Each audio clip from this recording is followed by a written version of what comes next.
So what do you think, there's a lot of rot in our institutions, obviously. One of the institutions you focused on a lot in your writing is the FBI, the National Security Infrastructure, the NSA, the CIA. Where did that rot start? Has it always been there and we're only just noticing it now? And how deep do you think it goes? I don't know. I mean, I think if you go back, I think there was a moment in history in the mid-'70s when you had the Church Committee hearings. You had Seymour Hersh doing that extraordinary story about a domestic surveillance program that was being cooked up, and Americans had, for a long time, had this incredible distrust of the intelligence agencies because of what they heard at the Church Committee hearings. And then there was another moment after the Iraq War, when all these revelations started to come out about illegal surveillance programs, about the NSA's Stellar Wind program, the Snowden revelations. You had heads of the intelligence agencies perjuring themselves openly in testimony before Congress.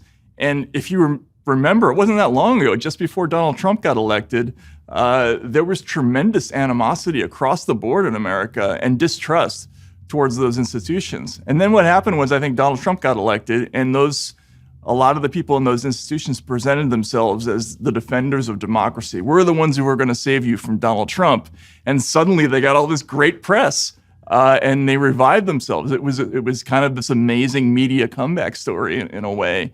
But I think what we've seen is that the rot goes pretty deep. To me, that's the headline story from Russiagate, is this sort of casual corruption that pervaded the entire system throughout that narrative, which ought to have been shocking, I thought, to reporters, across the spectrum. Clearly was not, but I think it's a big problem. I think most of America, especially on the right now, they have no belief in those institutions anymore. I will admit that I feel like I was late on the Russiagate story, not because I didn't think that there was something fishy going on. I said very early on I thought that there was something fishy going on, but I didn't actually believe that the rot could possibly go as deep as it ended up going. I mean, when there were allegations, for example, that the FISA court had not even been informed that the Carter Page stuff was basically a scam, or that the Steele dossier was basically a bit of Oppo research, and that they went ahead and they signed this FISA warrant for Carter Page, or when I was being told that the entire FBI infrastructure, all the way up to James Comey, was basically attempting to oust Donald Trump by jerry-rigging together a crap dossier and then laundering it into the media by having a meeting with Trump. I thought, this stuff is pretty far-fetched. And then as it began to materialize, I can see why it broke people's world. I can see why there are all these moments in people's lives where they're sort of politically defined. And for some people, it was 9/11, and for some people, it was the Clarence Thomas hearings. And for a lot of people in the last 5 years, it's really been, I think, maybe three things. I think maybe in the last 5 years, it was Russiagate, and then it was the Kyle Rittenhouse situation, and then it was the Kavanaugh hearings. And that kind of triple whammy, I think, has destroyed so much trust, not just in the media, but in virtually every major institution. And then you pile on top of that the insanity of the entire COVID institutional ram down, which that's the biggest one of all. I want to talk to you about each one of those things in turn. Why don't we start with the big one? So COVID, if anything has completely disrupted any remaining institutional trust that has existed, it is COVID. I mean, COVID was just the stuff that we were told throughout was just not true. It was exaggerated. It was this esoteric attempt to say, well, what we tell you, the public, that can't be what we behind closed doors. No, we know the actual, but you're too stupid to handle that. So we're going to tell you something that's false for your own good. We're going to tell you a platonic lie so that you feel better about things. And to me, everything exploded for me when it came to the COVID narrative. The minute that in June, there were riots in the middle of the streets and giant protests with 21 million people involved, and we were being told by our health officials that you had to quarantine in your home and not send your kids to the park. But if you were twerking for George Floyd, then suddenly everything was fine, right? COVID just went away. It was the wokest virus in all of human existence. At that moment, I think a lot of people just broke. Yeah, there were a lot of things that made no sense about that story from the very beginning. I think for me as a journalist watching it, I was in shock pretty early on. An important characteristic, I think, of any good reporter is to have humility about any story that you're covering, particularly a technical or a scientific story. where your knowledge level is 0 going in, right? So you're completely relying on your sources to tell you the truth about something. Well, when they ruled out instantaneously the idea that this could possibly have originated in a lab before they had a definitive idea of how it actually had originated, that told me something significant had changed in the media landscape. Like, if you don't have humility about the possibility that it could have occurred this way, and you're absolutely sure that it didn't happen that way, and it must have been this other thing, that doesn't work with audiences. You can't just be absolutely certain all the time before you have a definitive answer in front of you. And that was a pattern throughout COVID. They would tell you something with absolute certainty, and then a few months later they would, turn around and say, "Oh yeah, actually we were wrong about that." Masks do work. We do need them. That's after we told you they didn't work and you don't need them, or ventilators are necessary, then they're unnecessary. And I think that stuff was all unhelpful, right? I think if you were trying just to be an honest, promoter of good health habits, you would at least leave some doubt in your recommendations, saying this is our best guess right now, right, as to what you should do. But that's not what they did. They essentially commanded people to behave a certain way, and that tone was very off-putting, and it resulted in a lot of negative outcomes. It was also maddening because, some of us could just read basic statistics. You didn't have to be, it's true, none of us were epidemiologists, but you could see from the first few weeks of the pandemic that this was killing old people and it was doing nothing to young people. And you could read basic stats, and then you'd have public experts who are just contravening the stats. They'd just be out there saying, no, it's a serious risk to everybody. You can't have your kids out there. You got to make sure that the schools are closed. And not only are the schools closed, you as a young, healthy person, you are definitely not allowed to go outside and walk. Where we were in California, the rule was that you had to walk 6 feet apart from other human beings when you were literally outside. They shut down the beaches. They poured sand over the skate parks in Venice while we were in California. Meanwhile, it was I remember when May, June of the pandemic, this is basically what caused us to move to Florida, is this triple whammy of, okay, well, we are going to shut down all of human society. Also, we're going to confine you to your home because there are riots outside, and we're not going to do anything about those. And then also, we're going to make sure that we do nothing about the massive homelessness problem that has now destroyed quality of life in Southern California. And I just thought to myself, this is all nonsense. I can't in all good conscience pay taxes to a state that does this. I can't, my wife, who is way less politically active than I am, when all this broke, she was like, I don't know how we're supposed to raise kids under these circumstances. And yet you were being told that if you asked any of these questions, that social media would prohibit you from asking any of these questions. Like I say, I think it led to a level of madness in politics that, frankly, I think we're suffering with today. Everything is now so reactionary that if somebody says something, you don't even try to ascertain whether it's true or not. You just immediately react based on who they are and say it's false. Or if it's somebody who's giving you this sort of counter narrative, you immediately assume that because everything was a conspiracy, this is also a conspiracy. Yeah, and we saw, there were a couple of reporters at the New York Times who tried to do some, I think, earnest and good reporting about the fairly minimal risks to children that the disease posed. And then there were some other reports where they tried to talk about,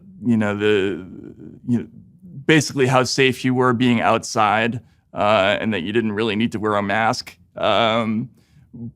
But you can't be wrong about those things and tell people we're the people who believe science. You know what I'm saying? You can't be in the middle of what's clearly a mania, and then denounce everybody else as being anti-science. I think that stuff doesn't work.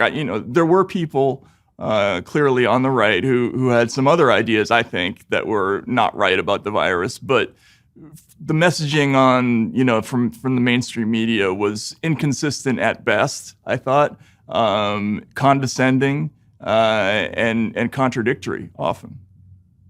So I think this drives into a larger conversation about the simple fact that now you, Matt Taibbi, you're a right-winger, and you didn't know it. So, congrats. But this is how it seems to work these days, is Joe Rogan, who I know well and is definitely not a right-winger, is a right-winger because he was telling people during COVID, maybe you should think about exercising. And this makes him a right-winger. Or because he took ivermectin, which is apparently a horse dewormer, not the human kind, the horse dewormer. And this means that he is obviously a right-winger. I mean, frankly, the fact that he even has me or Jordan Peterson on a show means he's a right-winger, according to the left. You're a right-winger now because you're going on shows like this one, or because you've been on Tucker's show. This means that you're a right-winger. Bill Maher is now a right-winger. Everybody is a right-winger. I, number one, don't understand how that happened. But number two, I don't understand why anybody on the left thinks that it is a winning strategy to wish literally everyone except yourself outside into the cornfield. And then you're surprised when you're alone in the house and everybody outside has a pitchfork. Well, it's clearly a propaganda tactic to try to dismiss any legitimate criticism from within your own tent by essentially saying these people are they're not one of us, they're right-wingers, they're Trumpers, really, in disguise. The seminal moment for me came when Rogan endorsed Bernie Sanders, and there were these stringent calls, even from Sanders supporters, for Bernie to reject the endorsement. Remember, he was trying to win the election at this point, and Joe Rogan's one of the most influential media figures in the country, and they said, "Yo, you have to reject that endorsement because because Joe once said something about MMA fighters maybe who were born male it not being a good idea that they fight natal females, right?" That's crazy. I mean, like, Joe Rogan is to the left of probably 80% of this country. And if he's too extreme for you, that's probably an indication that there's something going on in your own political bubble that's awry.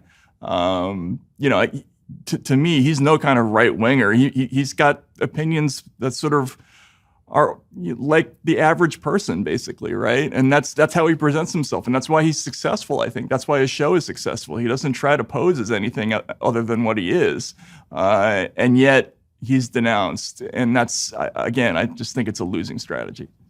And one of the things that they always say about Joe is that they're always saying, well, he has people on and they purport to be experts, and then he doesn't ask them questions from a position of expertise. It's like, that's his whole shtick. I mean, Joe's whole thing is, I don't know anything about this topic. Now I'm going to ask you the questions. He's like a great sort of proxy for the everyman. I'm going to ask you a question that a person off the street who knows nothing about this topic would want to know from you. And that is why people listen to his show. And it's the thing that the media refuse to do because they hand choose their experts. This is one of my least favorite things that I see in the media is the laundering of expertise. You'll see an article that's highlighted on Twitter, experts say X. And you'll say to yourself, well, hold up. What are the experts? What do they know about this topic? And why are they saying X? And it's always like, I can find 5 experts in the country who say almost anything. Who you choose as your base for an article, I mean, that is one type of media bias. I mean, you talked earlier about the fact that when you know nothing about a topic as a reporter, you try to go get a wide variety of sources, and then you try to figure out what is the common thread or where is the battle happening. But it seems like very often in the media, instead, there's a preset narrative. I'm going to go find 5 people who agree with that narrative and have a PhD next to their name. And then it's experts say X, when it's really I say X, and I just found these experts to back me up. Right, and it's also a school of journalism that's just rapidly disappeared. I mean, I think there's a variety of interview techniques. Once upon a time, it was pretty standard for somebody like Charlie Rose to do this style of interview where the whole idea was to build a rapport with somebody, make them feel comfortable, and let them express to you what they're all about in their own words, so that they would be understandable to a mass audience. It wasn't your job to pin them down or to prove them wrong or to score points against them or to own them, right? So that you could put a little video up on Twitter.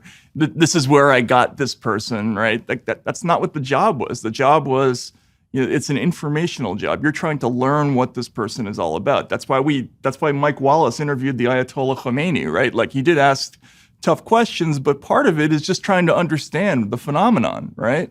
And that journalistic curiosity has kind of been replaced by this new phenomenon of it's a mix of advocacy and I would call it almost like performative, journalism, where you're trying to show that your side is winning.